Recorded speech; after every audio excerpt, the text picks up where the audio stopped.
मां त्रिपुर सुंदरी की, बेड़ेश्वर धाम की, मानगढ़ धाम की, आप सभी को जय गुरु। राम राम। राज्यपाल श्रीमान हरिभाऊ बागड़े जी, यहां के लोकप्रिय मुख्यमंत्री श्री भजनलाल शर्मा जी, पूर्व मुख्यमंत्री बहन वसुंधरा राजे जी, मंत्रिमंडल में मेरे सहयोगी प्रहलाद जोशी जी, जोधपुर से हमारे साथ जुड़ रहे भाई गजेंद्र सिंह शेखावत जी, अश्विनी वैष्णव जी, बीकानेर से हमारे साथ जुड़ रहे श्रीमान अर्जुनराम मेघवाल जी, यहां उपस्थित उप मुख्यमंत्री प्रेमचंद बैरवा जी, दिया कुमारी जी, भाजपा के प्रदेश अध्यक्ष श्रीमान मदन राठौड़ जी, राजस्थान सरकार के मंत्रीगण, अन्य सभी महानुभाव, भाई और बहनों, आज नवरात्र के चौथे दिन मुझे बांसवाड़ा में मां त्रिपुर सुंदरी की धरती पर आने का सौभाग्य मिला है। मुझे कांठल और वागड़ की गंगा मानी जाने वाली माही मां के भी दर्शन हुए। माही का पानी हमारे आदिवासी भाई बहनों के संघर्ष और उनकी जीवटता का प्रतीक है। महानायक गोविंद गुरु जी के प्रेरणादायी नेतृत्व ने जो अलग जगाई, माही का पवित्र जल उस महागाथा का साक्षी है। मैं मां त्रिपुरा सुंदरी और मां माही को श्रद्धापूर्वक नमन करता हूं। साथियों, साधना और शौर्य की धरती से मैं महाराणा प्रताप, राजा बांसिया भील, उनको श्रद्धापूर्वक उनका पुण्य स्मरण करता हूं और उन्हें नमन करता हूं। साथियों, नवरात्रि में हम शक्ति के 9 स्वरूपों की पूजा करते हैं और आज यहां ऊर्जा शक्ति यानी बिजली उत्पादन से जुड़ा इतना बड़ा आयोजन हो रहा है। राजस्थान की धरती से आज बिजली क्षेत्र में भारत के सामर्थ्य का एक नया अध्याय लिखा जा रहा है। आज राजस्थान, मध्य प्रदेश, आंध्र प्रदेश, कर्नाटका और महाराष्ट्र में 90,000 करोड़ रुपए से ज्यादा के बिजली प्रोजेक्ट शुरू हुए हैं। 90,000 करोड़ रुपया से ज्यादा के प्रोजेक्ट्स एक साथ शुरू होना ये दिखाता है कि देश आज बिजली की रफ्तार से आगे बढ़ रहा है और इस रफ्तार में देश के सभी हिस्से शामिल हैं। हर राज्य को प्राथमिकता दी जा रही है। यहां राजस्थान में भी क्लीन एनर्जी प्रोजेक्ट और ट्रांसमिशन लाइन की आधारशिला रखी गई है। बांसवाड़ा में राजस्थान एटॉमिक पावर प्रोजेक्ट का शिलान्यास हुआ है। यहां सोलर एनर्जी प्रोजेक्ट का उद्घाटन भी हुआ है। यानी सोलर ऊर्जा से लेकर परमाणु ऊर्जा तक देश अपनी बिजली उत्पादन क्षमता को नई ऊंचाई तक लेकर जा रहा है। साथियों, आज तकनीक और उद्योगों के जमाने में विकास की गाड़ी बिजली से ही दौड़ती है। बिजली है तो उजाला है, बिजली है तो गति है, बिजली है तो प्रगति है, बिजली है तो दूरियां मिटती हैं और बिजली है तो दुनिया हमारे पास है। लेकिन मेरे भाइयों बहनों, हमारे देश में कांग्रेस की सरकार ने बिजली के महत्व पर ध्यान ही नहीं दिया। जब 2014 में आपने मुझे सेवा का अवसर दिया और जब मैंने दायित्व संभाला तो देश के 2.5 करोड़ घर ऐसे थे जहां बिजली का कनेक्शन नहीं था। आजादी के 70 साल बाद भी देश के 18,000 गांवों में बिजली का खंभा तक नहीं लगा था। देश के बड़े बड़े शहरों में घंटों घंटों की बिजली कटौती होती थी। गांव में तो 4-5 घंटे बिजली आ जाए तो बड़ी बात होती थी और उस समय लोग चुटकुला सुनाते थे कि हमारे यहां बिजली जाती है, ये न्यूज नहीं है। लोग कहते थे कि बिजली आई, वो न्यूज होता था। लोग एक दूसरे को बधाई देते थे कि आज 1 घंटा बिजली आई थी। वो हाल थे। आज बिजली नहीं थी तो फैक्ट्रियां भी नहीं चल पाती थी, नए उद्योग नहीं लग पाते थे। राजस्थान समेत पूरे देश में यही हालत थी। भाइयों बहनों, 2014 में हमारी सरकार ने इन हालातों को बदलने का संकल्प लिया। हमने देश के हर गांव तक बिजली पहुंचाई। हमने 2.5 करोड़ घरों को मुफ्त बिजली कनेक्शन दिया और जहां जहां बिजली के तार पहुंचे वहां बिजली भी पहुंची। वहां लोगों की जिंदगी आसान हुई, वहां नए नए उद्योग पहुंचे। साथियों, 21वीं सदी में जिस देश को तेज गति से विकास करना है उसे अपने यहां बिजली उत्पादन बढ़ाना ही होगा और इसमें भी सबसे सफल वही देश होंगे जो स्वच्छ ऊर्जा यानी क्लीन एनर्जी में आगे रहेंगे। इसलिए हमारी सरकार स्वच्छ ऊर्जा के अभियान को एक जन आंदोलन बनाकर काम कर रही है। हमने पीएम सूर्य घर मुफ्त बिजली योजना शुरू की। आज इस योजना के तहत शहरों और गांवों में छतों पर सोलर पैनल लग रहे हैं। हमारे किसानों को सस्ती बिजली मिले, इसके लिए पीएम कुसुम योजना के तहत खेतों में भी सोलर पंप लगाए जा रहे हैं। आज इस दिशा में कई राज्यों में सोलर प्रोजेक्ट्स का उद्घाटन हुआ है। इन प्रोजेक्ट से लाखों किसानों को सीधा लाभ मिलेगा, यानी घर में मुफ्त बिजली के लिए पीएम सूर्य घर मुफ्त बिजली योजना और खेतों में मुफ्त बिजली के लिए पीएम कुसुम योजना।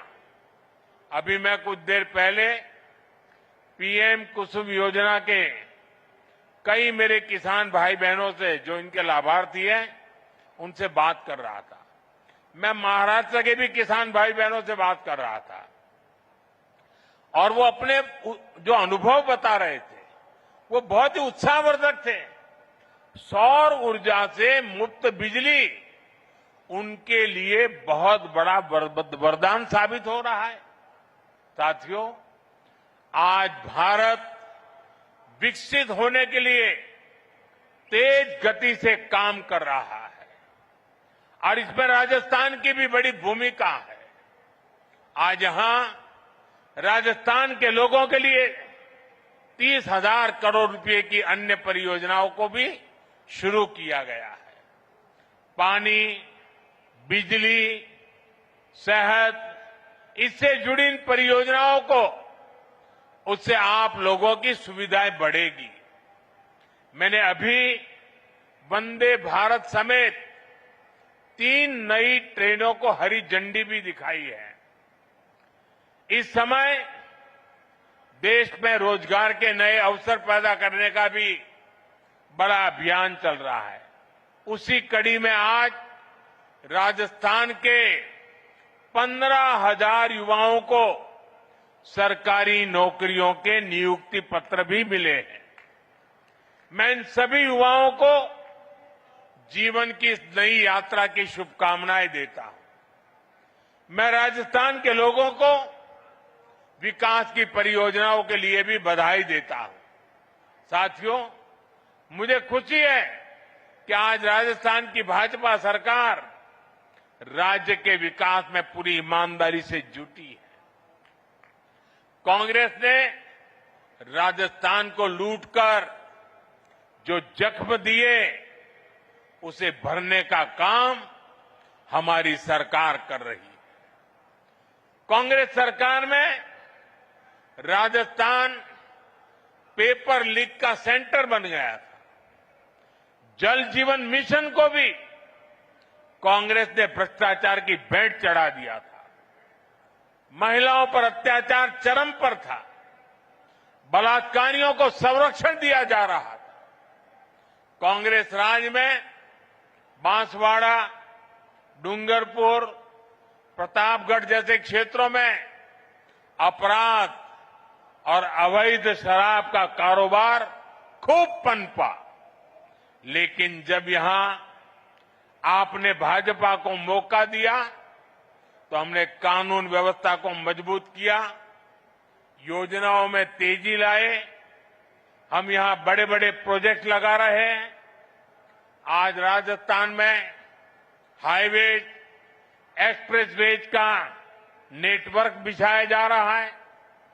आज भाजपा सरकार राजस्थान को, दक्षिण राजस्थान को तेज विकास की राह पर आगे बढ़ा रही है। साथियों, आज पंडित दीनदयाल उपाध्याय जी की जन्म जयंती है। उन्होंने हमें अंत्योदय का सिद्धांत दिया था। अंत्योदय यानी समाज के आखिरी पायदान पर खड़े व्यक्ति का उत्थान। उनका ये विजन आज हमारा मिशन बन चुका है। आज हम बहुत सेवा भाव से गरीब, दलित, पिछड़े, आदिवासी सभी के हित में काम कर रहे हैं।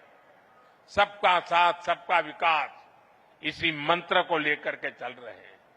साथियों, कांग्रेस ने आदिवासी समाज को हमेशा नजरअंदाज किया, उनकी जरूरतों को कभी समझा ही नहीं।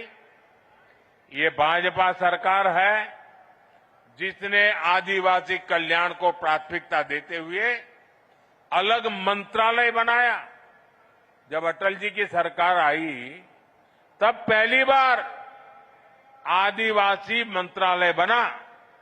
उसके पहले इतने दशक चले गए, इतने बड़े महान नेता पैदा हो गए, लेकिन आदिवासियों के लिए एक अलग मंत्रालय नहीं बना। ये भाजपा सरकार आई, जब अटल जी आए तब बना। कांग्रेस के दौर में कोई कल्पना भी नहीं कर सकता था कि आदिवासी अंचल में इतने बड़े प्रोजेक्ट्स आएंगे। आज भाजपा सरकार में वो सब कुछ संभव है। अभी हमने मध्य प्रदेश के धार में एक बहुत बड़ा पीएम मित्र पार्क शुरू किया है और ये भी आदिवासी क्षेत्र है। इससे आदिवासी किसानों को, कपास उत्पादक किसानों को बहुत बड़ा लाभ होने वाला है। साथियों, भाजपा के प्रयासों से ही आज गरीब आदिवासी परिवार की बेटी आदरणीय द्रौपदी मुर्मू जी देश की राष्ट्रपति बनी है। और राष्ट्रपति जी ने ही आदिवासियों में भी अति पिछड़े आदिवासी समाज का विषय उठाया था। उनकी प्रेरणा से ही हमने पीएम जनमन योजना शुरू की है। इसके तहत आदिवासियों में भी अति पिछड़े समाज को प्राथमिकता दी जा रही है। आज धरती आबा जनजातीय ग्राम उत्कर्ष अभियान के तहत जनजातीय गांवों को आधुनिक बनाया जा रहा है। भगवान बिरसा मुंडा को लोग धरती आबा के रूप में भी जानते हैं। इसका लाभ 5 करोड़ से ज्यादा आदिवासियों तक पहुंचेगा। आज देश में सैकड़ों एकलव्य मॉडल आदिवासी विद्यालय खोले जा रहे हैं। हमने वनवासियों और अनुसूचित जनजातियों के वन अधिकारों को भी मान्यता दी। साथियों, आप ये भी जानते हैं, हमारे आदिवासी भाई बहन हजारों वर्षों से जंगल के संसाधनों का इस्तेमाल करते आए हैं। ये वन संसाधन उनकी प्रगति का जरिया बने, इसके लिए हमने वन धन योजना शुरू की। वन उपज की चीजों पर हमने एमएसपी को बढ़ाया। हमने जनजातीय समाज के उत्पादों को बाजार से जोड़ा। इसका परिणाम है आज देश में वन उपज में रिकॉर्ड वृद्धि हुई है। साथियों, आदिवासी समाज को स्वाभिमान से जीवन जीने का अवसर मिले, ये हमारी प्रतिबद्धता है। उनकी आस्था, उनके आत्मसम्मान और उनकी संस्कृति की रक्षा करना, ये हमारा संकल्प है। साथियों, जब देश के सामान्य मानव का जीवन आसान होता है तो वो खुद आगे बढ़कर देश की प्रगति का नेतृत्व करता है। आप लोगों को याद होगा, आज से 11 साल पहले कांग्रेस के समय हालात कितने खराब थे। और खराब क्यों थे? क्योंकि कांग्रेस सरकार देशवासियों के ही शोषण में लगी थी। कांग्रेस सरकार देश के लोगों को ही लूट रही थी। कांग्रेस के समय में टैक्स और महंगाई दोनों आसमान पर थी। आपने जब मोदी को आशीर्वाद दिया तो हमारी सरकार ने कांग्रेस की लूट को बंद किया। साथियों, ये आजकल बहुत मुझ पर गुस्से में रहते हैं, इसका कारण भी यही है। साथियों, 2017 में हमने जीएसटी लागू करके देश को टैक्स और टोल के जंजाल से मुक्ति दिलाई थी। अभी नवरात्रि के पहले दिन से फिर जीएसटी में बहुत बड़ा सुधार किया गया है।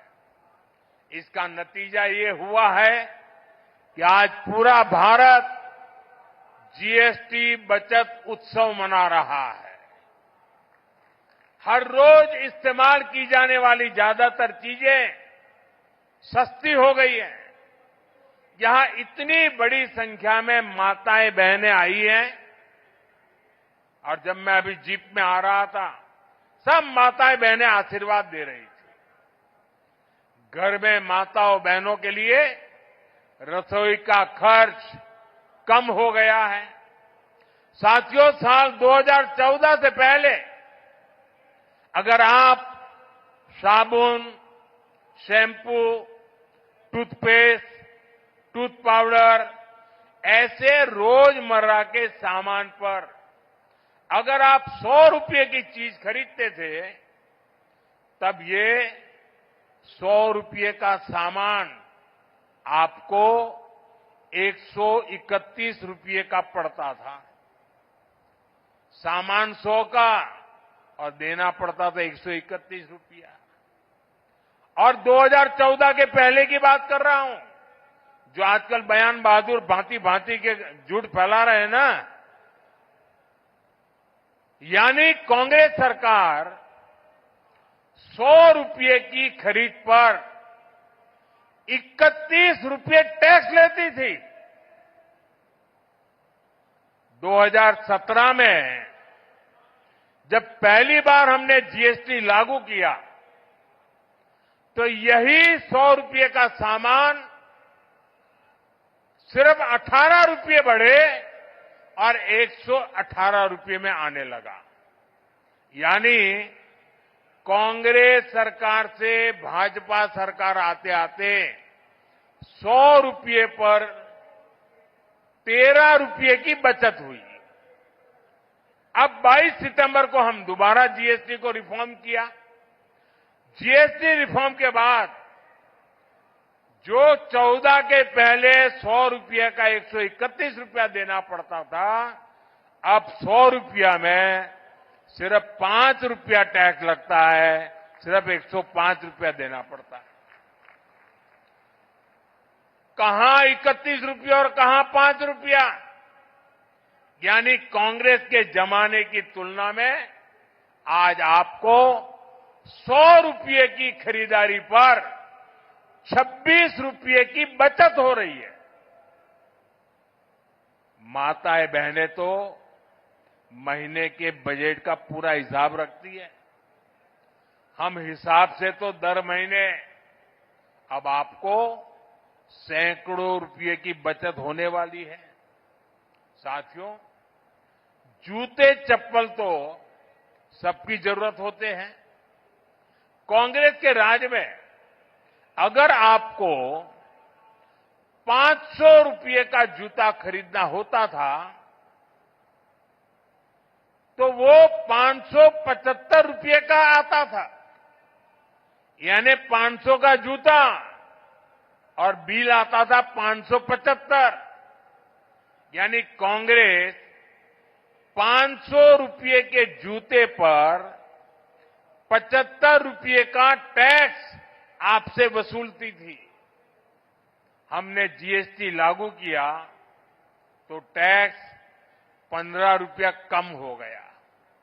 अब नए जीएसटी के बाद आपको इसी जूते पर 50 रुपया कम देना पड़ेगा। पहले 500 से ऊपर के जूतों पर और भी ज्यादा टैक्स लगता था। हमने वो 500 वाला स्लैब भी हटा दिया। अब हमने जो 500 तक का स्लैब था उसको हटा करके 2500 रुपये तक के जूते उसका टैक्स भी कम कर दिया। साथियों, एक सामान्य परिवार का सपना होता है कि उसके पास एक स्कूटर या मोटरसाइकिल हो। कांग्रेस राज में ये भी पहुंच से बाहर था। कांग्रेस 60,000 की बाइक पर, अगर एक बाइक आप खरीदते हैं 60,000 रुपये में, तो 19,000 रुपये से अधिक टैक्स लेती थी। बताइए, 60,000 रुपये के सामने 19,000 से ज्यादा टैक्स। 2017 में हम जीएसटी लाए तो ये टैक्स 2-2.5 हजार रुपया कम किया। और अब 22 सितंबर को जो दरें लागू की, उसके बाद अब 60,000 की बाइक पर सिर्फ 10,000 रुपया टैक्स हम ले आए नीचे। यानी 2014 की तुलना में करीब 9,000 रुपये का फायदा हुआ। साथियों, कांग्रेस के राज में अपना घर बनाना भी बहुत महंगा था। 300 रुपये के सीमेंट के बैग पर कांग्रेस सरकार 90 रुपये से अधिक टैक्स लेती थी। 2017 में जीएसटी आने के बाद ये करीब 10 रुपया कम हुआ और अब जब दोबारा हम रिफॉर्म करके जीएसटी लाए तो 22 सितंबर के बाद सीमेंट के उसी बैग पर करीब 50 रुपये ही जीएसटी लग रही है। यानी सीमेंट के हर बैग पर भी 2014 की तुलना में आज 40 रुपये की बचत हो रही है। यानी कांग्रेस राज में जहां लूट ही लूट थी, वहीं आज भाजपा की सरकार में बचत ही बचत है। और तभी तो देश जीएसटी बचत उत्सव मना रहा है और जीएसटी बचत उत्सव को पूरे देश में मनाया जा रहा है। लेकिन भाइयों बहनों, ये जीएसटी बचत उत्सव तो चल रहा है, लेकिन हमारा एक और लक्ष्य है, आत्मनिर्भर भारत का। हम किसी और पर निर्भर न रहें, ये अब बहुत आवश्यक है। और उसका रास्ता जाता है स्वदेशी के मंत्र से, और इसलिए हमें स्वदेशी के मंत्र को भूलना नहीं है।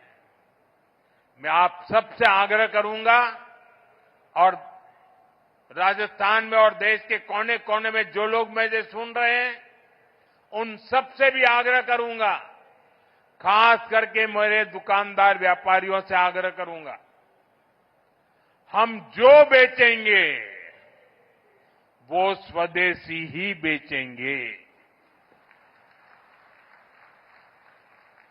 और मैं देशवासियों से आग्रह करूंगा, हम जो खरीदेंगे वो भी स्वदेशी ही खरीदेंगे। हम दुकानदार को पूछेंगे, बताओ भाई ये स्वदेशी है कि नहीं है? और मेरी तो स्वदेशी की व्याख्या बहुत सिंपल है, कंपनी दुनिया के किसी भी देश की क्यों न हो, ब्रांड दुनिया के किसी भी देश की क्यों न हो, लेकिन वो हिंदुस्तान में बनने वाला होना चाहिए। हिंदुस्तान के मेरे नौजवानों की मेहनत से बना हुआ होना चाहिए। मेरे देश के लोगों के पसीने की उसमें महक हो, उसमें मेरे देश की मिट्टी की महक हो। मेरे लिए वो सब स्वदेशी है।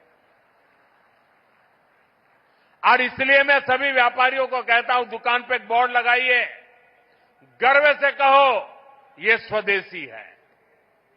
जब आप स्वदेशी खरीदते हैं तो वो पैसा देश के ही किसी कारीगर, कामगार और व्यापारी के पास जाता है। वो पैसा देश के बाहर न जाकर देश के विकास में लगता है। उससे नए हाईवे बनते हैं, नई सड़कें बनती हैं, स्कूल बनते हैं, अस्पताल बनते हैं, गरीबों के लिए घर बनते हैं। और इसलिए साथियों, हमें स्वदेशी को अपना स्वाभिमान बनाना है। मैं चाहूंगा त्योहारों के इस मौसम में आप सब स्वदेशी ही खरीदने का संकल्प लें। इसी संकल्प के साथ मैं एक बार फिर विकास और रोजगार से जुड़ी ढेर सारी परियोजनाओं के लिए आप सबको बहुत बहुत बधाई देता हूं। बहुत बहुत धन्यवाद। मेरे साथ पूरी ताकत से बोलिए, भारत माता की। दोनों हाथ ऊपर करके मां भारती का जय जयकार करें। भारत माता की, भारत माता की, भारत माता की। बहुत बहुत धन्यवाद।